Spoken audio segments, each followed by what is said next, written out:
आज हम आपके सामने प्रस्तुत कर रहे हैं आचार्य चतुरसेन की कहानी संग्रह दुखवा मैं कासे कहूँ से ली गई एक कहानी खूनी। उसका नाम मत पूछिए।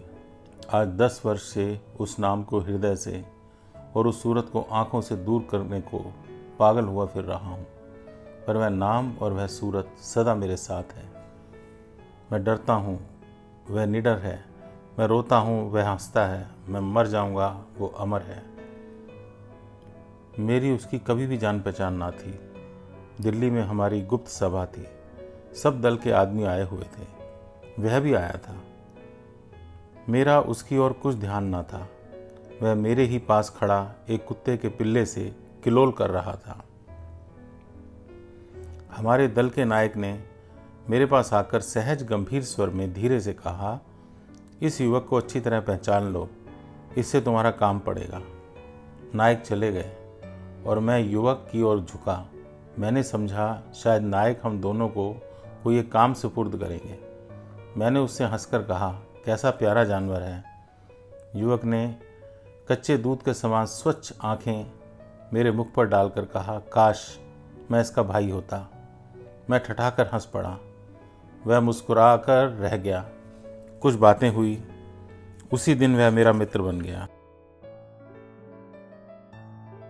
दिन पर दिन बीतते गए। अछूते प्यार की धाराएं दोनों हृदयों में उमड़कर एक धारा हो गई। सरल अकपट व्यवहार पर दोनों एक दूसरे पर मुग्ध होते गए। वह मुझे अपने गांव ले गया। किसी तरह ना माना। गांव के एक किनारे स्वच्छ अट्टालिका थी।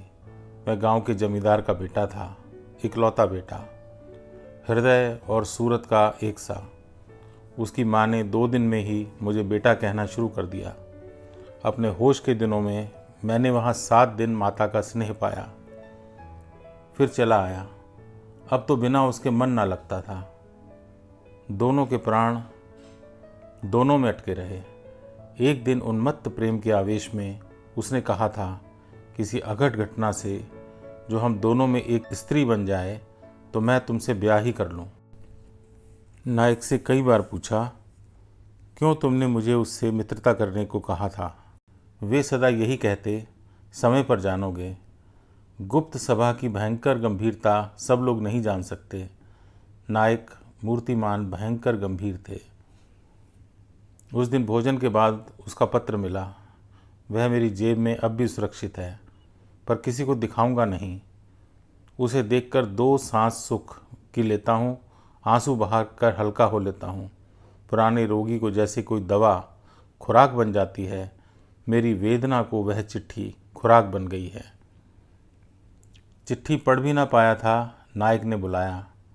मैं सामने सरल स्वभाव से खड़ा हो गया। 12 प्रधान हाजिर थे। सन्नाटा भीषण सत्य की तस्वीर खींच रहा था। मैं एक ही मिनट में गंभीर और दृढ़ हो गया। नायक की मर्म भेदनी दृष्टि मेरे नेत्रों में गड़ गई, जैसे तप्त लोहे के तीर आंख में घुस गए हों। मैं पलक मारना भूल गया, मानो नेत्रों में आग लग गई हो। 5 मिनट बीत गए। नायक ने गंभीर वाणी में कहा, सावधान, क्या तैयार हो। मैं सचमुच तैयार था। मैं चौंका नहीं। आखिर मैं उसी सभा के परीक्षार्थी के सदस्य था। मैंने नियमानुसार सिर झुका दिया। गीता की रक्तवर्ण रेशमी पोथी धीरे से मेज पर रख दी गई। नियम पूर्वक मैंने दोनों हाथों से उठाकर उसे सिर पर चढ़ा दिया। नायक ने मेरे हाथ से पुस्तक ले ली। क्षण भर सन्नाटा रहा। नायक ने एकाएक उसका नाम लिया और क्षण भर में 6 नली रिवाल्वर मेज पर रख दिया।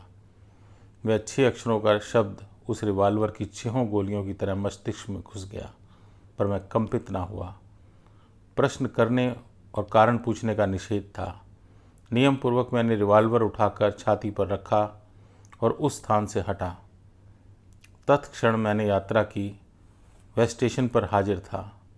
अपने पत्र और मेरे प्रेम पर इतना भरोसा उसे था, देखते ही लिपट गया। घर गए, 4 दिन रहे। वह क्या कहता है, क्या करता है, मैं देख सुन नहीं सकता।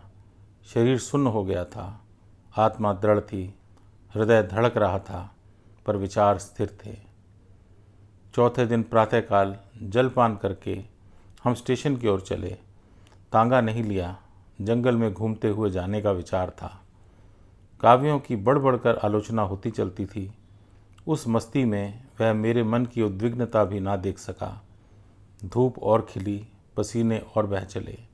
मैंने कहा, चलो कहीं छाँव में बैठें। घना कुंज सामने था, वहीं गए।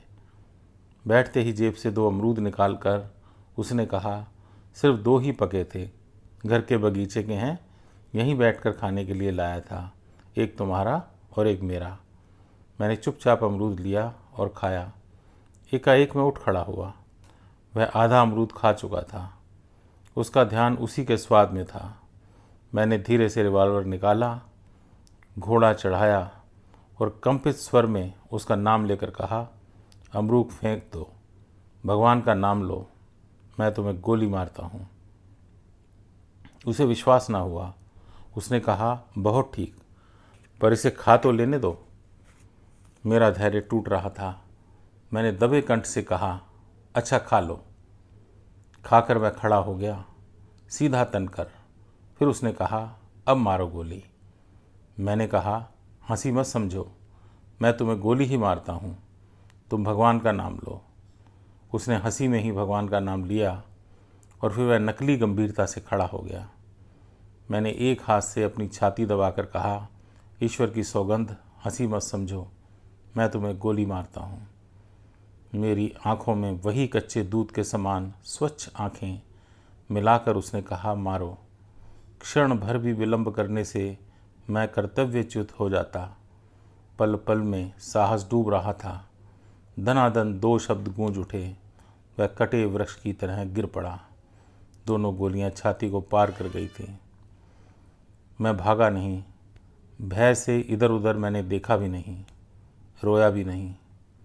मैंने उसे गोद में उठाया, मुंह की धूल पोंछी, रक्त साफ किया। आंखों में इतनी ही देर में कुछ का कुछ हो गया था। देर तक उसे गोद में लिए बैठा रहा, जैसे माँ सोते बच्चे को जागने के भय से निश्चल लिए बैठी रहती है। फिर मैं उठा, ईंधन चुना, चिता बनाई और जलाई। अंत तक वहीं बैठा रहा।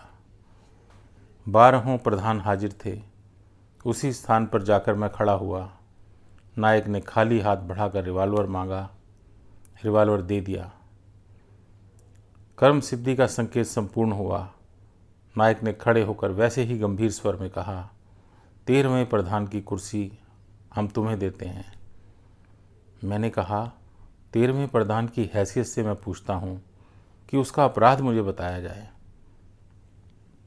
नायक ने नम्रतापूर्वक जवाब दिया, वह हमारे हत्या संबंधी षड्यंत्रों का विरोधी था। हमें उस पर सरकारी मुखबिर होने का संदेह था। मैं कुछ कहने योग्य ना रहा। नायक ने वैसी गंभीरता से कहा, नवीन प्रधान की हैसियत से तुम एक यथेष्ट पुरस्कार मांग सकते हो। अब मैं रो उठा। मैंने कहा, मुझे मेरे वचन फेर दो, मुझे मेरी प्रतिज्ञाओं से मुक्त कर दो। मैं उसी के समुदाय का हूँ। तुम लोगों में नंगी छाती पर तलवार से घाव खाने की मर्दानगी ना हो तो तुम अपने को देशभक्त कहने से इनकार कर दो। तुम्हारी इस कायर हत्याओं को मैं घृणा करता हूँ। मैं हत्यारों का साथी, सलाहकार और मित्र नहीं रह सकता। तुम 13वीं कुर्सी को जला दो। नायक को क्रोध आया। 12 प्रधान पत्थर की मूर्ति की तरह बैठे रहे। नायक ने उसी गंभीरता के स्वर में कहा, तुम्हारे इन शब्दों की सज़ा मौत है, पर नियमानुसार तुम्हें क्षमा पुरस्कार में दी जाती है। मैं उठकर चला आया। देश भर घूमा, कहीं ठहरा नहीं। भूख, प्यास, विश्राम और शांति की इच्छा ही मर गई दिखती थी। बस अब वही पत्र मेरे नेत्र और हृदय की रोशनी है। मेरा वारंट निकला है। मन में आया कि फांसी पर जा चढ़ूं। फिर सोचा, मरते ही उस सज्जन को भूल जाऊंगा। मरने में अब स्वाद कहाँ। जीना चाहता हूँ। किसी तरह सदा जीते रहने की लालसा मन में बसी है। जीते जी ही मैं उसे देखकर याद रख सकता हूँ।